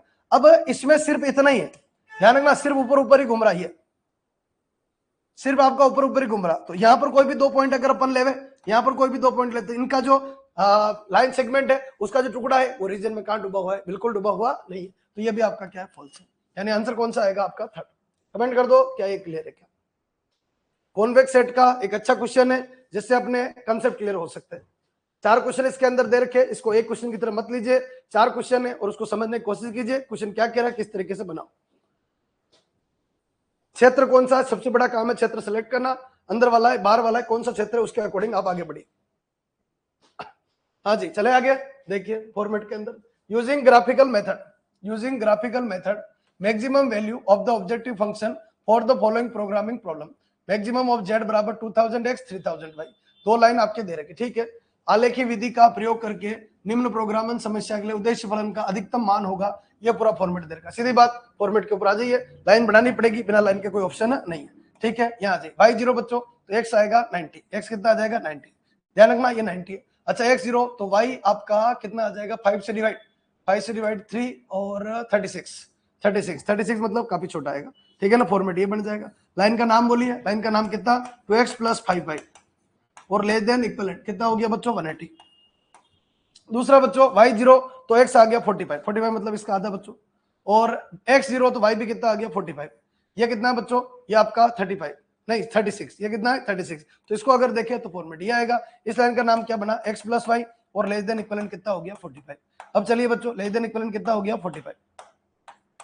अब बढ़ते हैं बच्चों आगे, नेक्स्ट रीजन सेलेक्ट कीजिए। अच्छा x y greater than equivalent 0, अच्छा x ग्रेटर देन 0 ये नहीं आएगा, ये नहीं आएगा, ये नहीं आएगा, ध्यान देना ये नहीं आएगा, इधर वाला कुछ भी नहीं आएगा, ठीक है। अब दोनों में लेस देन मतलब इस लाइन का लेस देन बोलो ये वाला सेक्शन नहीं आएगा, ये वाला नहीं आएगा, और इस लाइन का लेस देन बोलो ये वाला नहीं आएगा। तो क्षेत्र कौन सेलेक्ट होगा, ये आएगा, ये आएगा, ये आएगा, ये आएगा, और इस तरीके से बन जाएगा, फॉर्मेट बन जाएगा। अच्छा पॉइंट का नाम बताइए, पॉइंट का नाम क्या क्या है, ये पॉइंट आपका 0 0, ये पॉइंट आपका 0 0, भूल गया हो तो y0 पुट करो, x आ जाएगा कितना, x कितना आ जाएगा 45,0, x कितना आएगा 45,0। अच्छा इधर आ जाते, बोलो क्या y0 तो x कितना आएगा, x0 तो y कितना आएगा 36, तो 0,36 आ जाएगा। और ये पॉइंट निकालना पड़ेगा, बिना इस पॉइंट के काम चलेगा, इस पॉइंट को निकालना पड़ेगा। दोनों का कट पॉइंट है बच्चों, ये कितना हो गया 2x + 5y, इक्विवेलेंट कितना हो गया बच्चों 180 हो गया, इसका मल्टीप्लाई 2 से कर दे, 2x + 2y और इक्विवेलेंट कितना हो गया 45 का डबल बच्चों 90 हो गया। हाँ जी माइनस ये खत्म हो जाएगा, ये कितना हो गया 3y हो गया, इक्विवेलेंट 90 हो गया बच्चों, और y बराबर कितना आएगा 30 आएगा, y बराबर कितना आएगा 30। चलिए y का मान तो कितना हो गया 30, अच्छा y 30 लगा दीजिए, ये 30 लगाएंगे तो x कितना आएगा बच्चों 15। तो दोनों का कट पॉइंट कितना आएगा 15,30, कितना आएगा 15,30। चलिए अब जो पॉइंट आगे अप्लाई कर दीजिए, जेड मैक्सिमम सिद्ध करना है। जेड कितना दे रखा है बच्चों, जेड यहाँ लिख दीजिए कितना दे रखा है 2000x और प्लस बच्चों 3000y, जेड में सबसे पहले क्या पुट कर दीजिए 0 पुट करेंगे 0 आएगा, 0 मैक्सिमम थोड़ी हो सकता है। जेड में आगे बढ़िए, बोलो अगला पॉइंट क्या आया 45,0, कितना आ गया 45,0, तो 45 का डबल बच्चों 90 मतलब 90,000, ध्यान रखना 90,000 ऑप्शन आ रहा है क्या 90,000? हाँ 90,000 आ रहा है, पर ये गारंटी नहीं बच्चों, ये मैक्सिमम बनेगा। जेड में चलिए, जेड में कितना बच्चों 0,36, 0,36। अच्छा 0 ये खत्म, 36 का डबल बच्चों 108,000। ध्यान रखना 108,000। ऑप्शन में है क्या? नहीं बच्चों 108,000 नहीं। बोलो ये नहीं होगा तो नहीं होगा। फॉर्मेट आगे बढ़ाइए, कितना बच्चों 15,30, 15,30 ये फॉर्मेट आ जाइए। 15 का डबल तो ये आपका कितना हो गया 30,000 हो गया बच्चों, और 30 इंटू 3 ये कितना हो गया आपका 90,000। कितना हो गया 90,000। टोटल मिला के बच्चों 1,20,000। टोटल मिला कितना हो गया 1,20,000। तो आंसर क्या आएगा 1,20,000। कमेंट कर दो क्या है, क्लियर है क्या? आरपीएस सेकंड ग्रेड 2022 ये वही पेपर है जिसके अंदर सीट खाली रही, जिसके अंदर सीट खाली गई है, सीट भरी नहीं हुई। हाँ जी बच्चों, करने क्वेश्चन करने, हिम्मत करनी है, क्वेश्चन करने पड़ेंगे, जैसे कैसे भी क्वेश्चन आ जाए हिम्मत दिखानी पड़ेगी पूरा फॉर्मेट चलाने के लिए। बढ़े आगे, हाँ जी नेक्स्ट बढ़ते बच्चों आगे, आगे बढ़िए। इस क्वेश्चन पे आइए, क्या बोला देखो 2022 के अंदर ये क्वेश्चन पूछा हुआ है। In assignment problem if m number of rows मतलब नंबर मैन है, n नंबर ऑफ कॉलम मतलब जॉब है, देन द करेक्ट स्टेटमेंट क्या होना चाहिए बच्चों? m बराबर n होना चाहिए। क्या होना चाहिए? m बराबर n। ठीक है, नियतन समस्या में m पंक्तियों की संख्या था n स्तंभों की संख्या, तब सही कथन है। ये बच्चों अपने सीधा से बात समझने, असाइनमेंट प्रॉब्लम का मतलब क्या है? एक स्कूल के अंदर 8 क्लास है बच्चों, तो 8 टीचर चाहिए। 8 क्लास है तो कितने टीचर चाहिए? 8 टीचर चाहिए, मतलब कोई भी क्लास खाली नहीं रह सकती है। इसी को बोलते हैं बैलेंस। इसी को क्या बोलते हैं बच्चों? बैलेंस। ध्यान रखना, इसी को क्या बोलेंगे? बैलेंस। क्लियर बच्चों? ध्यान रखना, 3 जगह है तो 3 आदमी काम करने के लिए चाहिए। 3 जगह है तो 3 आदमी काम कर, तो मेन कितने? मेन को किससे रिप्रेजेंट करा? वो m से, और कार्यों को किससे रिप्रेजेंट कर सा? n से। तो बोलो m बराबर n होना चाहिए। ठीक है, ना कम ना ज्यादा, कुछ भी नहीं। कंप्लीट। अब आसान है, पर बात ये है ग्रेजुएशन तैयार करनी पड़ेगी आपको। ग्रेजुएशन वाला सेक्शन है ना, उनको तैयार करना पड़ेगा। चलिए बड़े बच्चों आगे नेक्स्ट क्वेश्चन के ऊपर आ जाइए। ये क्या कह रहा है? The occurrence of degeneracy while solving a transportation problem means। बच्चों ट्रांसपोर्टेशन प्रॉब्लम के अंदर अगर डीजनरेसी एक्टिव होगी तो ध्यान रखना नोट सॉल्यूशन। वो जो कंसेप्ट था वो क्या था? Non degeneracy. ध्यान रखना, वो जो कंसेप्ट था वो क्या था? नॉन डीजनरेसी के लिए m + n - 1। हाँ जी, वो क्वेश्चन में बताऊं आपको, थोड़ा सा आइडिया लगेगा। डीजनरेसी ये वाला देखो, इस क्वेश्चन को देखो। To obtain the non degeneracy BFS open m * n transportation problem, the number of occupied cell should be equal to m + n - 1। ठीक है, तो ये किसके लिए? ये तो बच्चों सॉल्यूशन के लिए, नॉन डीजनरेसी सॉल्यूशन के लिए। और यहाँ बात किसकी हो रही है बच्चों? यहाँ बात हो रही है the occurrence of degeneracy while solving a transportation problem. That means, उसका मींस क्या है? तो the solution so obtain is not feasible. ध्यान रखना, the solution so obtain is not feasible. किसी परिवहन समस्या को हल करते समय अभ्रष्टता आने का अर्थ है। अर्थ क्या है बच्चों? इस प्रकार प्राप्त हल सुसंगत नहीं होते, फिजिबल सॉल्यूशन नहीं होते। इससे मिलने वाले जो सॉल्यूशन है ना, वो क्या नहीं होते? फिजिबल सॉल्यूशन नहीं होते। बोलो क्लियर? आज ही ध्यान रखना, वो किसके लिए? वो सॉल्यूशन मिलता है उसको बोलते हैं नॉन डीजनरेसी, और इसको क्या बोलते हैं बच्चों? डीजनरेसी। चले आगे,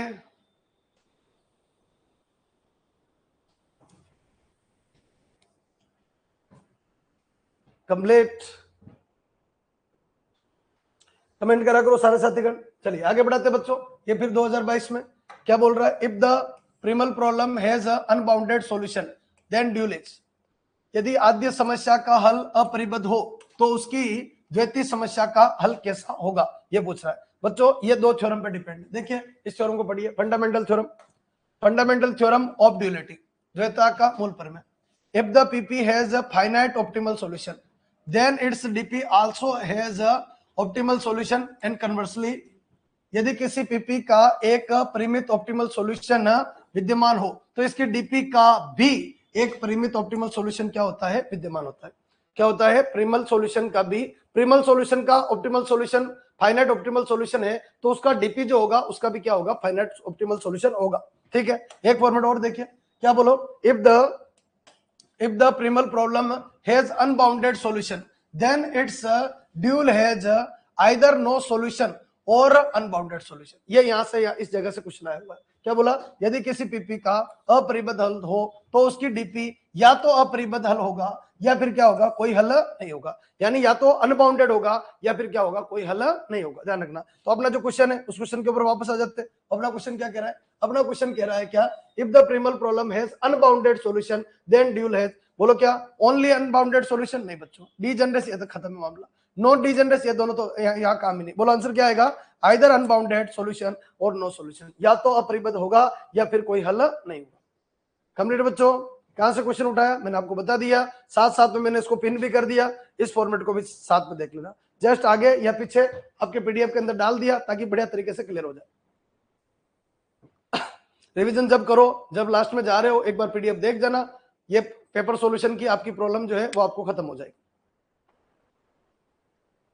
चलिए बड़े बच्चों आगे, ये खत्म, ये भी खत्म आपका, ठीक है, इसको साथ में पिन कर रहा हूं मैं। आ जाइए, 2022 संस्कृत विभाग, सॉरी आरपीएस सेकंड ग्रेड 2022 के अंदर ये क्वेश्चन पूछा हुआ है, ठीक है। इस क्वेश्चन को देखिए एक बार, इस क्वेश्चन को देखिए, मीडियम अपना अपना सिलेक्ट कर लो, हिंदी इंग्लिश दोनों में से कोई एक, ठीक है। मैं अभी एक बार हिंदी मीडियम ले रहा हूं। एक कंपनी 3 तरह के उत्पाद ए, बी और सी बनाती है, 3 तरीके के उत्पाद बनाती है बच्चों, 3 तरीके के प्रोडक्ट बनाती है।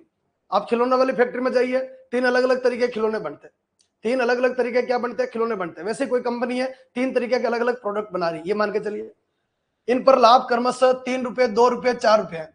अच्छा एक चीज बताइए, ए नाम का प्रोडक्ट, मैंने बोला ए नाम के प्रोडक्ट, क्या बच्चों, ए नाम के प्रोडक्ट है वो एक्स बनाती है, बी नाम के प्रोडक्ट है वो वाई बनाती है, और सी नाम के प्रोडक्ट है वो जेड बनाती है। अब बच्चों एक ए नाम का जो प्रोडक्ट है, एक को अगर बेचे, एक को अगर बेचे तो 3 रुपए प्रॉफिट कमाती, 3 रुपए प्रॉफिट। बच्चों कंपनी क्यों चलती है, प्रॉफिट लॉस के लिए चलती है, ध्यान रखना। बी नाम का जो प्रोडक्ट बनाती है, एक प्रोडक्ट को कितने, 2 रुपए में बेचती है, और सी नाम का प्रोडक्ट जो बनाती है उसको कितने रुपए में बेचती है, 4 रुपए में बेचती है। मतलब सबसे पहला काम किसका है, प्रॉफिट का। सबसे पहला काम किसका है, प्रॉफिट से जेड बनता है, प्रॉफिट से क्या बनता है, जेड बनता है। तो इन पर लाभ क्रमशः 3 रुपए, 2 रुपए, 4 रुपए है, ध्यान रखना, 3 रुपए, 4 रुपए, 2 रुपए है। तो सबसे पहले आपके दिमाग में आना चाहिए कि जो जेड बनेगा, जेड, देखो यहां पर जेड बन रहा है, जेड कितना, जेड देखिए 3x 2y 4z, जेड देखिए 3x 2y 4z, 3x 2y 4z, इधर आइए 3x 2y 4z, 3x 2y 4z और 3x 2y 4z, सबका जेड देखिए, जेड कितना सबका सेम है। जब सबका जेड आपका क्या है, सेम है, देखिए जेड कितना बच्चों, 3x 2y + 4z। तो ये किसके लिए, मैक्सिमम प्रॉफिट कमाने के लिए। क्या कमाने के लिए, कोई भी कंपनी खोलेगा, कोई भी बिजनेस खोलेगा, कोई भी धंधा खोलेगा, उसके लिए टारगेट क्या है, मैक्सिमम प्रॉफिट कमाना। और मैक्सिमम प्रॉफिट के लिए क्या, कि जो माल बेचेगा तो प्रॉफिट कमाएगा सब। तो ये क्या, बोलो मैक्सिमम 3x 2y 4z, ये वाली लाइन मेरे हिसाब से सबके क्लियर होगी, इसमें कोई दिक्कत नहीं आएगी। बाकी सबका क्या होगा, बाकी सब आगे देखेंगे, अभी तो एक लाइन ही तो पढ़ी है, एक लाइन पढ़ते मैंने एक लाइन का काम कर दिया, दूसरी लाइन पढ़ेंगे दूसरी लाइन का काम हो जाएगा। तो कितने प्रोडक्ट, एक प्रोडक्ट पे 3 रुपया, एक प्रोडक्ट पे 2 रुपया और एक प्रोडक्ट पे 4। तो जेड कैसे बना, कोई पूछे जेड कैसे बना, जेड की अगर बात करें अपन, जेड कैसे बना, तो जेड बना बच्चों कितना, 3x। एक पे प्रॉफिट 3 रुपया, टोटल पे प्रॉफिट 3x। एक पे प्रॉफिट 2 रुपये, टोटल प्रॉफिट, और एक पे प्रॉफिट, ये ध्यान रखना, एक पे प्रॉफिट कितने, 4 रुपए दिए, कितना हो गया 4z। और ये किसके लिए बच्चों, प्रॉफिट हमेशा मैक्सिमम ही कमाएगा। कौन इस दुनिया के अंदर नुकसान करने के लिए बैठा है, मैक्सिमम प्रॉफिट। बताओ ये लाइन क्लियर, ये लाइन क्लियर है क्या। थोड़ा मैं टाइम ज्यादा ले रहा हूं, आज टाइम ज्यादा ले रहा हूं ताकि आपके बिल्कुल फिनिशिंग आ जाए। अभी 2022 के पेपर में चल रहे हैं अपन, ठीक है। 2024 सॉरी 2022 का संस्कृत विभाग का और देखना है, 2024 संस्कृत विभाग और 2025 वाला कौन सा, सामान्य विभाग का, सारे देखना है अपन को, ठीक है। पर पहले क्लियर हो जानी चाहिए। अब देखिए बच्चों, अब आगे बढ़ रहा हूं, सुनना ध्यान से। आगे क्या कह रहा है क्वेश्चन, आगे क्या कह रहा है, कंपनी के पास 2 मशीन है तथा निम्न प्रत्येक मशीन पर प्रत्येक उत्पाद निर्माण प्रक्रिया का समय है, ठीक है। कंपनी के पास 2 मशीन है, एक का नाम बच्चों M1 है, एक का नाम M1 है, एक का नाम M2 है।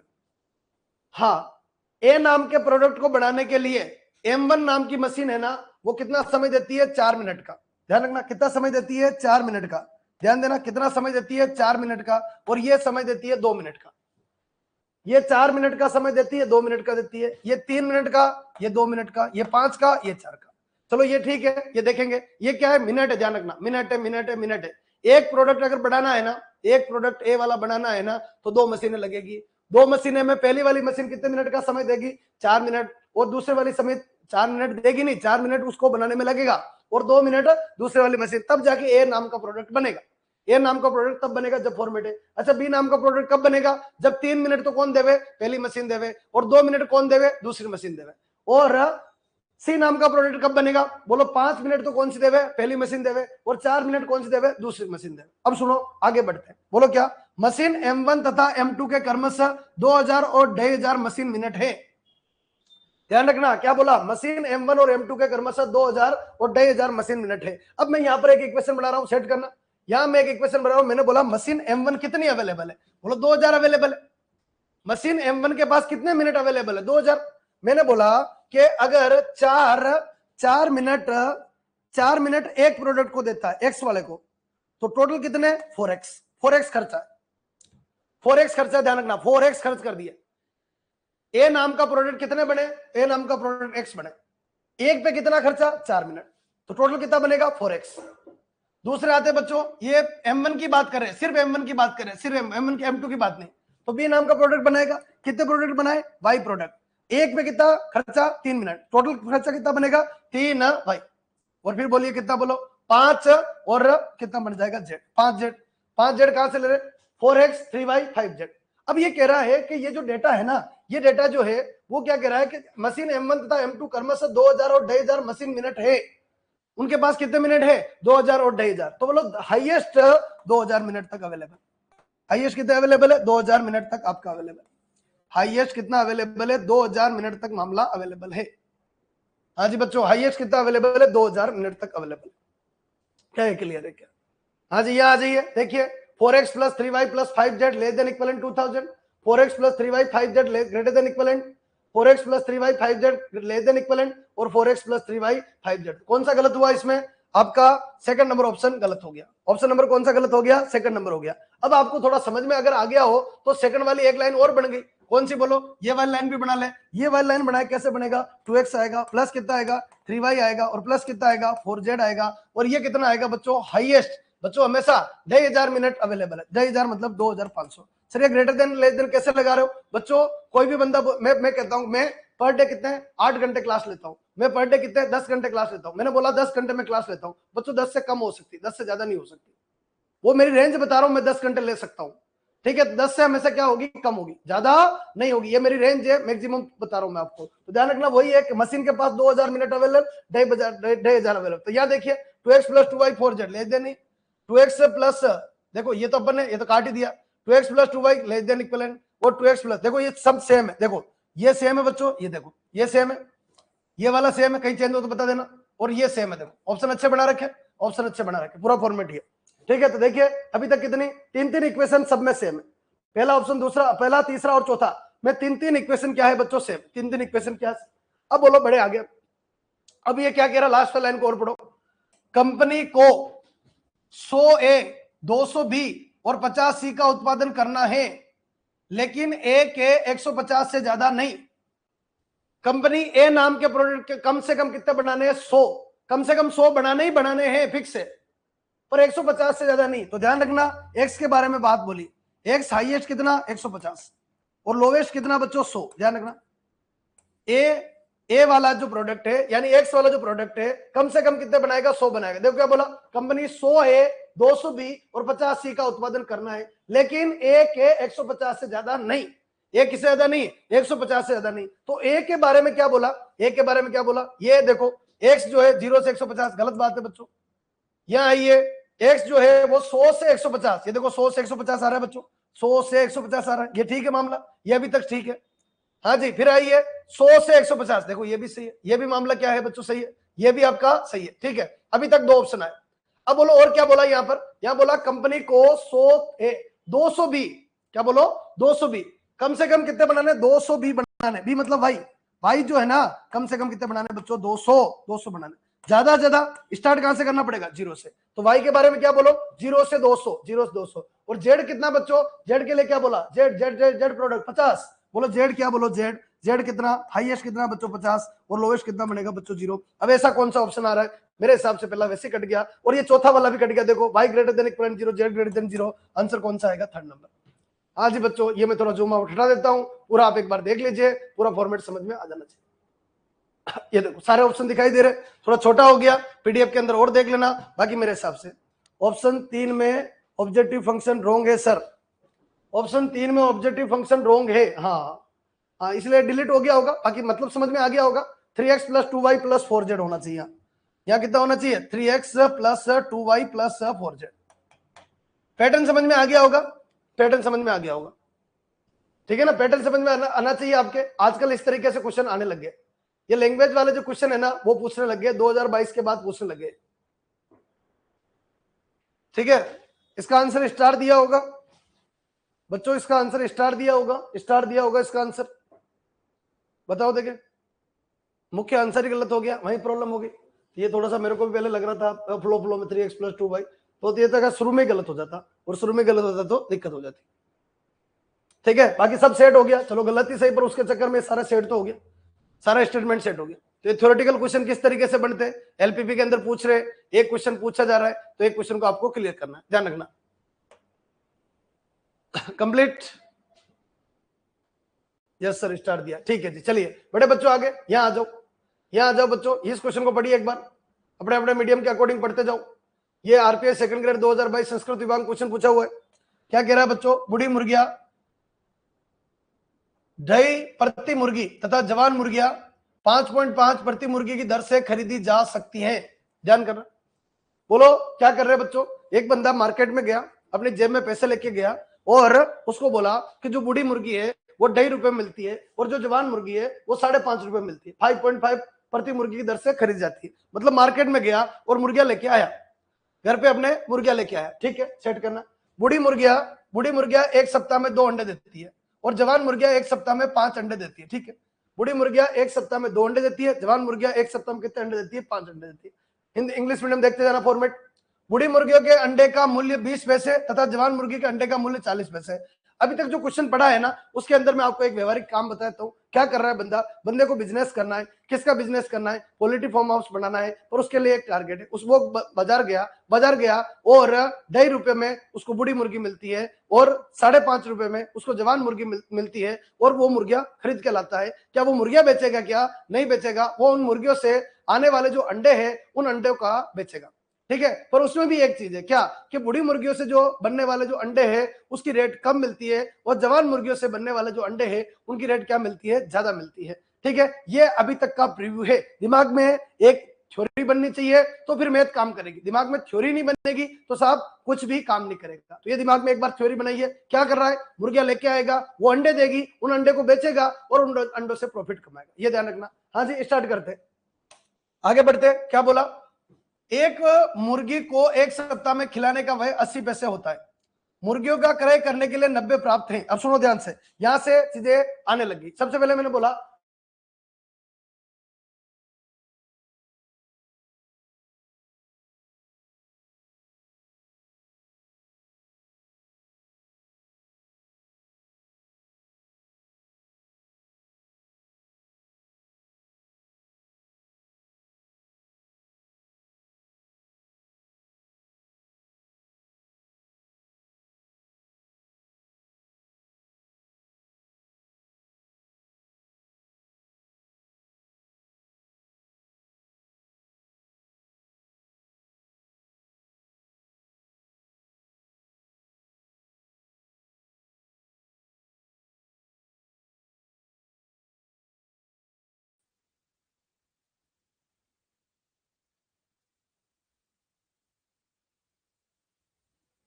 बच्चों चलो करते हैं, मुर्गियों का बिजनेस स्टार्ट करते वापस। शायद बीच में क्लास शायद डिस्टर्ब हो गई थी। हाँ जी, दिखाई दे रहा है? एक बार सब लोग कमेंट कर दो, एक बार क्लियर है क्या? क्लियर है क्या? एक बार कमेंट कर दो जल्दी से। Audio video clear?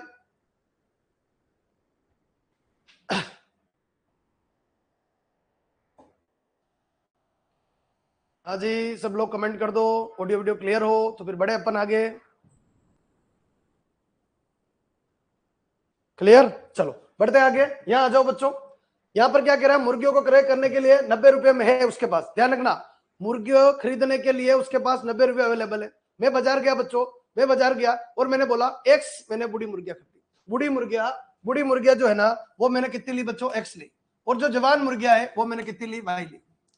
तो एक चीज बताइए, एक मुर्गी का खर्चा 2.5, टोटल कितने हैं बच्चों? 2.5 इंटू एक्स। एक जवान मुर्गी खरीदना कितना खर्चा है? 5.5 और इंटू कितना बच्चों? वाई। और मेरी जेब में कितने रुपए बच्चों? मेरी जेब मुर्गियों को क्रय करने के लिए 90 रुपए प्राप्त।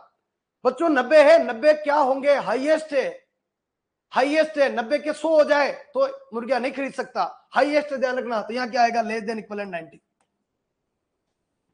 ये ध्यान रखना।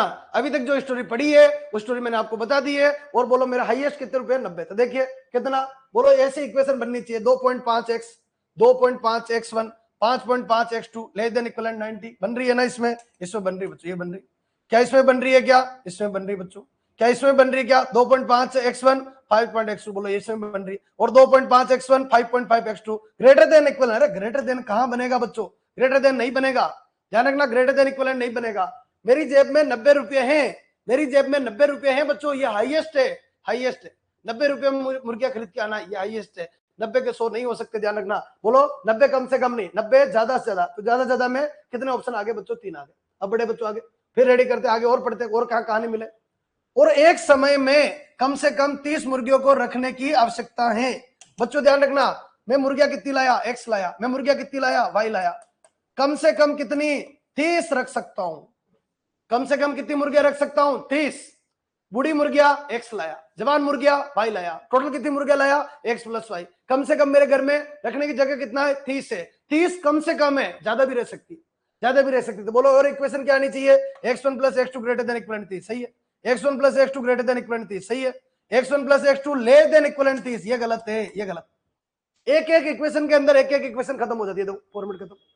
अब सबको पता है 2 ऑप्शन बचे मुर्गिया x1 और x2 मुर्गिया, ध्यान रखना x1 और x2 मुर्गिया। अपन ने xy लिया, अपन xy, ये x1 और x2 वो ग्रेटर देन 0 आएगा और ये भी ग्रेटर देन इक्विवेलेंट 0 आएगा बच्चों।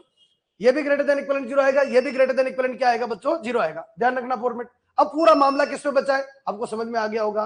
बोलो आगे क्वेश्चन ही खत्म हो गया। अधिकतम लाभ के लिए रैखिक प्रोग्रामिंग समस्या। बोलो पूरा मामला किस पे टिका हुआ है? जेड पे। जेड पे टिका हुआ है, जेड क्या आएगा? ध्यान रखना पूरा मामला किस पे टिका हुआ है? जेड पे टिका हुआ है, जेड क्या आएगा? बताओ जेड क्या? जेड कहां से पैदा होगा? पहले तो ये क्लियर करो। जेड पैदा होगा बच्चों अपने मैक्सिमम प्रॉफिट कमाने में। मैक्सिमम प्रॉफिट कहां से? तो अभी तक खरीदा गया, ये खरीदा गया, ये रखा गया, रखने की जगह, ये रखने की जगह, ध्यान रखना मुर्गियों को रखने की जगह है। तो अपने क्या बनाना है बच्चों? जेड बनाना है। अब जेड के लिए बताइए, जेड के लिए क्या कि जो उन मुर्गियों से बनने वाले जो अंडे होंगे ना, उन अंडों से जो पैसा आएगा वो अपना खर्चा होगा। तो बढ़िया, अंडे कहां मिले? अंडे कहां मिले? देखिए फॉर्मेट के अंदर, फॉर्मेट का सेट करना। बूढ़ी मुर्गी देखो यहां से एक लाइन जम रही, यहां से इस लाइन को जमाओ, ये इतनी लाइन को जमाओ। हाँ जी, इस लाइन का मैंने बिल्कुल कलर बदल दिया। देख बूढ़ी मुर्गिया एक सप्ताह में 2 अंडे देती है। टोटल मुर्गिया कितनी लाए? टोटल मुर्गिया कितनी लाए? एक्स। एक सप्ताह में कितने अंडे? 2, तो 2 गुना एक्स। ये बूढ़ी मुर्गियों से अंडे प्राप्त होंगे। जवान मुर्गिया एक सप्ताह में 5 अंडे देती है। जवान मुर्गिया एक सप्ताह में 5। मुर्गिया कितनी लाया? वाई। और कितने अंडे देती है? 5। ये क्या है? अंडे। ये क्या है? अंडे। ध्यान रखना बूढ़ी मुर्गियों के अंडे का मूल्य 20 पैसे है। ध्यान रखना बूढ़ी मुर्गियों के अंडे का मूल्य 20 पैसे है, 20 पैसे है, ध्यान रखना। और जवान मुर्गियों के अंडे का मूल्य, जवान मुर्गियों के अंडे का मूल्य कितने? 40 रुपये में बदल दिया, 40 बटा 100। ये क्या है बच्चों? ये पहले बताइए एक्स क्या है? मुर्गिया। 2x क्या है? बोलो अंडे। अंडे। और एक अंडे को कितने में बेचा? 20 पैसे में, 20 बटा 100। ये क्या? भाई क्या है? मुर्गिया, जवान मुर्गिया। एक मुर्गी कितने अंडे देती है? 5। एक सप्ताह में कितने अंडे देती है? टोटल अंडे कितने आएंगे? 5 भाई। एक अंडे को कीमत कितना है? 40 पैसे, 40 बटा 100। बच्चों ये फॉर्मेट ध्यान रखना। बूढ़ी मुर्गियों के अंडे का मूल्य 20 पैसे, ध्यान रखना बूढ़ी मुर्गियों के अंडे का मूल्य कितने? 20 पैसे। जवान मुर्गी के अंडे का मूल्य 40 पैसे। हाँ जी, मेरे हिसाब से ये बात समझ में होगी। ये क्या है? ये बच्चों आने वाला पैसा है। ये क्या है? कोई पूछे अपन से ये क्या है? ये जेब में आने वाला पैसा है। ये जेब में आने वाला पैसा, जेब में आने वाला पैसा, ध्यान रखना। अब बच्चों यहां से फॉर्मेट तैयार करना, मैं 1 मिनट में कर देता हूं। ये फॉर्मेट ध्यान रखना थोड़ा सा। बोलो ये क्या है बच्चों? टोटल पैसा आएगा, जेड आएगा। यहां से जेड बन रहा है बच्चों। ये क्या बन रहा है? जेड बन रहा है। जेड मैक्सिमम बनाने की कोशिश में ये बच्चों अपनी जेब में अंडे आएंगे, पर एक शर्त है। क्या शर्त है? एक मुर्गी को एक सप्ताह में खिलाने का व्यय 80 पैसे है। टोटल कितनी मुर्गियां लेके आए? X plus y. एक मुर्गी को खिलाने का खर्चा कितना है? 80 बटा 100। ये क्या होगा? ये आवक है बच्चों। ये क्या है? टोटल जेब में आवक है। ये क्या है बच्चों? जावक है, जेब से जाएगा खर्चा। अरे मुर्गी को खिलाने का दाना भी चाहिए, तो ये जाने का खर्चा है, ये आने वाला है, ध्यान रखना ये आने वाला है। तो पूरा फॉर्मेट ये बनेगा। कितना बन गया बच्चों? जेड मैक्सिमम को अगर अपन सोल्व करें जेड मैक्सिमम को सोल्व करें तो कितना 80/100, इन दोनों को मर्ज कर लीजिए बच्चों, ये कितना हो गया 40x/100 और ये कितना बढ़ेगा 80x, तो ये कितना आएगा -40x/100, पहला नंबर तो ये आएगा। प्लस यहां बोलिए 5 × 4, 5 × 4, 5 × 4 कितना हो जाएगा 200, तो 200 - 80 ये कितना हो जाएगा 120/100 और कितना हो जाएगा y, तो कितना हो जाएगा जेड देखिए कितना, तो 0 0 खत्म बच्चों, 0 0 खत्म, यहाँ कितना हो गया बच्चों माइनस का 0.4x प्लस 1.2y, क्या ये क्लियर है क्या, ये जेड बनेगा माइनस का 0.4 x और 1.2y, कौन सा ऑप्शन, ऑप्शन नंबर सेकंड सही। कमेंट कर दो क्या ये क्लियर है क्या मुर्गियों का बिजनेस सक्सेसफुल है क्या, कमेंट करो जल्दी से, समझ में आ जाना चाहिए डेटा क्या दे रखा है, किस तरीके से दे रखा है, पूरे क्वेश्चन को पहचानना है और पूरा क्वेश्चन क्या बन रहा है, पूरे क्वेश्चन की फिनिशिंग आ जानी चाहिए बढ़िया तरीके से, कोई दिक्कत नहीं आनी चाहिए। कंप्लीट। चलो बच्चों ये फॉर्मेट आप यहीं तक देख लीजिए एक बार, लाइट यहाँ जा चुकी है, ठीक है, तो अभी इन्वर्टर के ऊपर है, पर ये एक अपनी पीडीएफ चली जाएगी, बाई चांस अगर भाई ये बंद हो गया ना तो पीडीएफ चली जाएगी, तो यहाँ तक देख लीजिए एक बार। अब 10 के आसपास क्वेश्चन और बच गए, ठीक है ना, ये अपन कल ले लेते हैं, 10 के आसपास क्वेश्चन और बच गए बच्चों, यहां से आगे अपन कल ले लेंगे, कल वाले क्लास के अंदर इसको पूरा खत्म करवा देंगे, ठीक है जी। चलिए बहुत बहुत धन्यवाद, नेक्स्ट अपन कल देखते हैं।